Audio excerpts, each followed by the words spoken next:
నీకు ఇష్టమైన కల ఏంటి అని ఎవరైనా అడిగితే మన ఏం చెప్తాం? ఇంజనీర్ అవ్వాలనో ఇంకేదో చెప్తాం కదా. కాని ఒక చిన్న పిల్లాడు ఎంతో అమాయకంగా స్వచ్ఛంగా ఇచ్చిన సమాధానమేంటో తెలుసా? ఒక బైక్ కొనుక్కోవాలి అని. వినడానికి చాలా చిన్న కోరికలాగా అనిపిస్తుంది కదా. కాని ఈ చిన్న కోరిక చుట్టూనే ఆ మనిషి జీవితం, అతని మానసిక ఎదుగుదల ఎలా అల్లుకుని ఉందో మనమిప్పుడు చూడబోతున్నాం. ఒకసారి ఆ వాతావరణాన్ని ఊహించుకుందాం. 2015-19 టైంలో మన ఆంధ్రప్రదేశ్లోని ఒక ప్రశాంతమైన పల్లెటూరు. సాయంత్రమవుతుంటే ఆ లేత ఎండ, ఇరుకైన వీధులు, ఆ చిన్న టీకొట్లు, రోడ్లమీద అప్పుడప్పుడు వెళ్తున్న బైక్స్. ఒక పక్క పల్లెటూరి నెమ్మదైన జీవితం, మరోపక్క మోడ్రన్ లైఫ్ని ఎంజాయ్ చేయాలనే యువత ఆకాంక్షలు. ఈ రెండింటి మధ్య ఒక అందమైన బ్లెండ్ ఇక్కడ మనకు కనిపిస్తుంది. సరిగ్గా ఇక్కడే మన మెయిన్ క్యారెక్టర్ విష్ణు పరిచయం అవుతాడు. 24 ఏళ్ల కుర్రాడు. చాలా సైలెంట్గా ఉంటాడు, కాని విపరీతమైన ఇంటెలిజెంట్.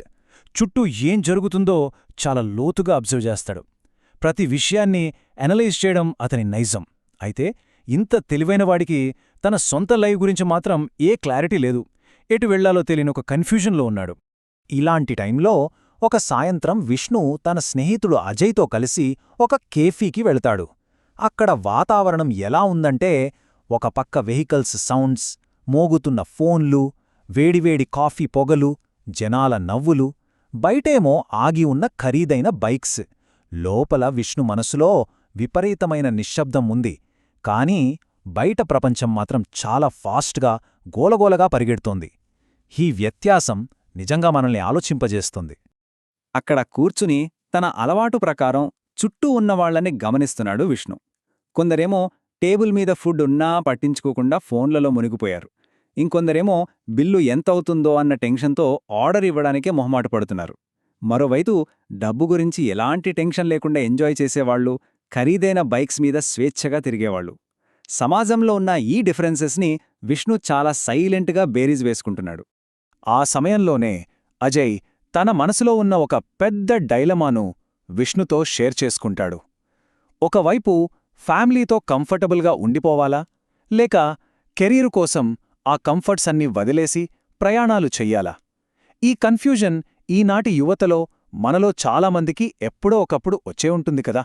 దీనికి విష్ణు ఎంత క్లారిటీతో ఆన్సర్ ఇస్తాడంటే, భవిష్యత్తులో నీకు ఫ్రీడమ్ కావాలంటే ఇప్పుడున్న కంఫర్ట్ని వదులుకోక తప్పదు. ఒక 2-3 ఏళ్లు నీ లైఫ్ని కెరీర్కి డెడికేట్ చేయి, ఆ తర్వాత జీవితం నీ గుప్పిట్లో ఉంటుంది అని చెప్తాడు. వాట్ ఏ ప్రాక్టికల్ అడ్వైస్ కదా. తన ఫ్రెండ్ ప్రాబ్లంని ఎంత సింపుల్ లాజిక్తో సాల్వ్ చేశాడో ఇక్కడ అర్థమవుతుంది. ఆ మాటలకి అజయ్ ఒక రిప్లై ఇస్తాడు. నువ్వు ప్రతి పరిస్థితిని చాలా క్లియర్గా అర్థం చేసుకుంటావు విష్ణు, అందుకే నేను అంతగా నమ్ముతాను అని.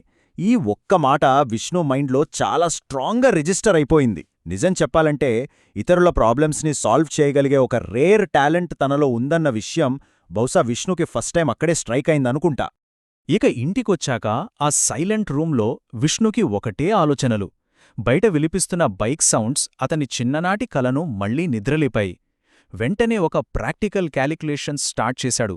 బైక్ కొనాలంటే రేటెంతుంటుంది, డౌన్ పేమెంట్ ఎంత కట్టాలి, తను ఎలాంటి జాబ్ చెయ్యాలి, మంత్లీ ఈఎంఐ ఖర్చులెలా మేనేజ్ చెయ్యాలి, ఎవరిమీద డిపెండ్ అవ్వకుండా తన కలను తనే నిజం చేసుకోవాలన్న ఒక గట్టి పట్టుదల ఆ మూమెంట్లో స్టార్ట్ అయింది. ఆ ఆలోచనల్లోనే విష్ణుకి ఒక గొప్ప జీవిత సత్యం అర్థమైంది. జీవితం అందరికీ ఒకేలా ఉండదు, అలాగని ఎవరూ పూర్తిగా తప్పు కాదు. కెఫేలో తను చూసిన ఆ రకరకాల మనుషులు గుర్తొచ్చారు. పాపం డబ్బులేక ఇబ్బంది పడేవాళ్లు కొందరైతే, విపరీతంగా ఖర్చు పెట్టేవాళ్లు ఇంకొందరు. ఎవరి పరిస్థితి వాళ్లది కదా. ఇందులో ఎవర్ని బ్లేమ్ చేయలేమనే ఒక డీప్ ఎమోషనల్ మెచ్యూరిటీని ఇక్కడ మనం చూడొచ్చు. ఆ ఫ్లాష్ బ్యాక్ మనకు సమాజంలోని వాస్తవాలను కళ్లకు కట్టినట్టు చూపిస్తుంది. కొందరికి కలలుంటాయి, కాని వాటిని నిజం చేసుకునే రిసోర్సెస్ ఉండవు. ఇంకొందరికి వనరులు ఫుల్గా ఉంటాయి, కానీ సాధించాలనే తపనగాని, కనీసం ఒక కలగాని ఉండవు. మరి ఎవరైతే మనం పగలు రాత్రి కంటున్న ఆ డ్రీమ్ లైఫ్ని అప్పటికే చాలా క్యాజువల్గా బతికేస్తుంటారు? ఈ డిఫరెన్సెస్ విష్ణు ఆలోచనలకి మరింత పదును పెట్టాయి. ఆ కన్ఫ్యూజన్లో అతనికి ఒక సెల్ఫ్ డౌట్ వచ్చింది. అసలు నా కల మరి ఎంత చిన్నదా? బయటందరూ చాలా కామన్గా బైక్స్ వాడుతున్నారు కదా, నేను మరి ఎంత సింపుల్గా ఆలోచిస్తున్నానా? ఇంకొంచెం పెద్ద కలలు కనాలా అంటూ ఆ క్షణంలో తన చిన్ననాటి స్వచ్ఛమైన కోరికను బయట ప్రపంచంతో కంపేర్ చేసుకుని కొంచెం ఫీలయ్యాడు. కానీ ఇక్కడే ఒక అద్భుతమైన రియలైజేషన్ జరిగింది. అసలు కలలకు ఎప్పుడూ కొలతలుండవు. ఈ కల పెద్దది, ఆ కల చిన్నది అని సర్టిఫికేట్ ఇవ్వడానికి ఎవరూ లేరు. ఆ కల మన మనసు లోపల్నుంచి వస్తే అది 100% గౌరవించదగినదే. విష్ణుకి తన కల పట్ల వచ్చిన ఈ స్పష్టతే నిజంగా ఈ మొత్తం స్టోరీకి ప్రాణమని చెప్పొచ్చు. వన్స్ ఆ క్లారిటీ వచ్చాక తనలోకి తాను తొంగి చూసుకున్నాడు. తన ఫ్రెండ్స్ ప్రాబ్లమ్స్ని తీర్చే ఆ అబ్జర్వేషన్ స్కిల్స్, ఆ అనాలిటికల్ థింకింగ్ని తన లైఫ్ కోసం ఎందుకు యూజ్ చేయకూడదు? తన హిడెన్ స్ట్రెంగ్త్స్ ఏంటో ఫైండ్ అవుట్ చేశాడు. మనుష్యుల ఎమోషన్స్ని అర్థం చేసుకోవడం, ప్రాక్టికల్గా డెసిషన్స్ తీసుకోవడం, ఇవే కదా తన అసలైన ఆయుధాలు అని రియలైజ్ అయ్యాడు. ఆ స్ట్రెంగ్త్స్ని ఐడెంటిఫై చేశాక విష్ణు ఒక స్ట్రాంగ్ డెసిషన్ తీసుకున్నాడు. నా దగ్గర లేని వాటి గురించి నేనేడవను, ఉన్నవాటితోనే నా జీవితాన్ని నేను నిర్మించుకుంటాను. వాట్ ఏ బ్యూటిఫుల్ థాట్ కదా!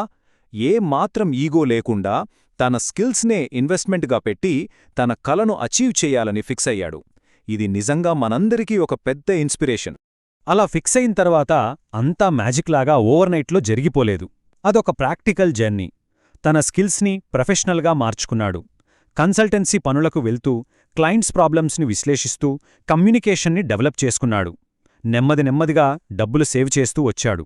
రోజూ ఆ బైక్ షోరూమ్స్ ముందునుంచి వెళ్తున్నప్పుడు ఆ అద్దాల్లో తనని తాను చూసుకుంటూ తన గోల్కి మరింత దగ్గరయ్యాడు. ఆ సైలెంట్ హార్డ్వర్క్ అతన్ని సక్సెస్ వైపు తీసుకెళ్ళింది. ఈ జర్నీ మొత్తాన్ని మనం కొన్ని సింబాలిక్ విజువల్స్ ద్వారా ఫీల్ అవ్వచ్చు. ఆ ట్రాఫిక్లో వెళ్తున్న వెహికల్స్, అద్దాల్లో కనిపించే రిఫ్లెక్షన్స్, రాత్రిపూట వీధి దీపాల వెలుగులు, ఇవన్నీ విష్ణు మైండ్లో వస్తున్న మార్పులకి ప్రతీకలు. సినిమాటిక్గా చూస్తే ఈ చిన్న చిన్న డీటెయిల్స్ స్టోరీలో ఉన్న ఎమోషన్ని ఎంతో ఎలివేట్ చేస్తాయి. ఇక ముగింపుకి వస్తే మరుసటి రోజు ఉదయం మళ్ళీ అదే కేఫ్. అజయ్ తన కెరీర్ ట్రిప్ కోసం రెడీ అవుతూ ఫుల్ ఎగ్జైట్మెంట్తో మాట్లాడుతున్నాడు. చుట్టూ అంతా చాలా ప్రశాంతంగా ఉంది. సరిగ్గా అప్పుడే ఆ సైలెన్స్ని బ్రేక్ చేస్తూ సడన్గా బయట ఒక బైక్ హారన్ విడిపించింది. అజయ్ ఆశ్చర్యంగా అటు చూశాడు. అక్కడ మన విష్ణు తను ప్రాణంగా ప్రేమించిన ఆ కొత్త బైక్ మీద కూర్చునున్నాడు. అఫ్కోర్స్ అది కోట్లు పెట్టుకున్న లగ్జరీ బైక్ కాకపోవచ్చు, చూడ్డానికి చాలా సింపుల్గా అనిపించవచ్చు. కాని విష్ణు ఫేస్లో ఉన్న ఆ ఎమోషన్కి వెలకట్టలేం. తన స్కిల్స్ని నమ్ముకుని ఎవరి సపోర్ట్ లేకుండా తను కొట్టుకున్న ఆ విజయం అది. It's completely priceless. అప్పుడు విష్ణు అజయ్తో ఒక అద్భుతమైన మాటంటాడు. కలలని ఎప్పుడూ ఒకరితో ఒకరు పోల్చుకోకూడదు. అవి పెద్దవా చిన్నవా అని కాదు, అవి మనవా కాదా అన్నదే ముఖ్యం. ఒకరికి సాధారణమైనది మరొకరికి జీవిత లక్ష్యం కావచ్చు. పక్కవాళ్ల లైఫ్తో మన డ్రీమ్స్ని పోల్చుకుని ఎప్పుడూ మనల్ని మనం తక్కువ చేసుకోకూడదు అని ఈ మాట మనకు చాలా స్ట్రాంగ్గా చెప్తోంది. సో ఓవరాల్గా ఈ విశ్లేషణ మనకేం చెప్తుందంటే, మన పర్సనల్ డ్రీమ్స్ని మనం రెస్పెక్ట్ చేయాలి. మన సెల్ఫ్ వర్త్ ఏంటో ముందు మనం రియలైజ్ అవ్వాలి. మనలో దాగి ఉన్న హిడెన్ టాలెంట్స్ని వాడుకోవాలి. అంతకంటే ముఖ్యంగా ఈ ప్రపంచంలో ప్రతి మనిషి జర్నీ వేరు, వాళ్ల కష్టాలు వేరు, వాళ్ల సంతోషాలు వేరు అని యాక్సెప్ట్ చేయాలి. ఇక ముగించే ముందు ఒకసారి మనందరం మన మనసుని ఈ ప్రశ్న అడిగి చూద్దాం. బయట ప్రపంచపు ఆడంబరాలతో సంబంధం లేకుండా మన హృదయానికి దగ్గరైన ఒక స్వచ్ఛమైన కల మనలో ఎక్కడో దాగి ఉండే ఉంటుంది కదా. దాన్ని సాధించడానికి మనలో ఏ ఏ బలాలు నిశ్శబ్దంగా ఎదురుచూస్తున్నాయో ఎప్పుడైనా గమనించామా? ఒక్కసారి ఆలోచించండి. విష్ణులాగా ఆ శక్తిని మేలుకొల్పే సమయం ఇదేనేమో. ఈ విశ్లేషణ మీకు ఖచ్చితంగా ఒక కొత్త ఆలోచన ఇచ్చిందని అనుకుంటున్నాను. మరో ఆసక్తికరమైన అంశంతో మళ్ళీ కలుద్దాం.